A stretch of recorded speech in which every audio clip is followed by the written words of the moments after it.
In this video, we're going to talk about spinal CARs. Now, the part of the spine that we're going to focus on is actually a thoracic spine. So I'm going to have Emily turn to her left 90 degrees. Your thoracic spine starts at the base of your neck and works its way down about 2/3 of your spine towards your pelvis, and essentially is this rounded portion here. Now I'm going to have Emily come back to the front just a little bit. To begin spinal CARs, we have to understand how the spine is actually capable of moving.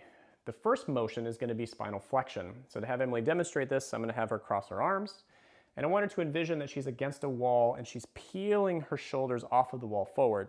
As she does this, you'll notice that her hips move really not at all, which is great. And her lumbar is still exactly where it was when she started. I'm going to have her come back up. The second position is going to be extension. And again, Emily's going to maintain her hips in a static position. She's now going to bring herself back into extension, hips stationary, shoulders coming back, again challenging the spinal movement through her thoracic area. I'm going to have her reset. The last part is going to be rotation, and this is a part that most people probably have never performed. Oftentimes when I talk to people about rotating their spine, they start turning like this, which yes, physically moves the spine in space in a rotational manner, but it doesn't actually rotate the vertebrae at all.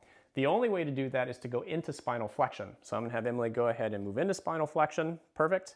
From here, she's going to envision that her elbows are attached to a hula hoop, and she's just going to freely swing them one way to the other to get comfortable with spinal rotation. Perfect. All right, we're going to come all the way back up to reset. As always, with our CARs movement, we want to make sure that we start with irradiation. I'm going to have Emily take a nice deep breath. She's going to create tension in her lower abdomen, work that tension down her legs, clenching her feet into the floor. Work that tension up through her torso. Fingers can gently press into her shoulders, and you don't have to have a whole lot of tension in the arms for this one because they're just going to be rotating with the spine. Now I'm going to have Emily begin by going into spinal flexion, peeling those shoulders forward as far as she comfortably can. She's now going to rotate by taking her elbows to the left. She's going to lean to her left, which just means taking the center of her chest over her left foot. She's going to dip her left shoulder, bringing it up and around into extension. Continuing the movement over to her right side, leaning to her right, and then sliding back to center.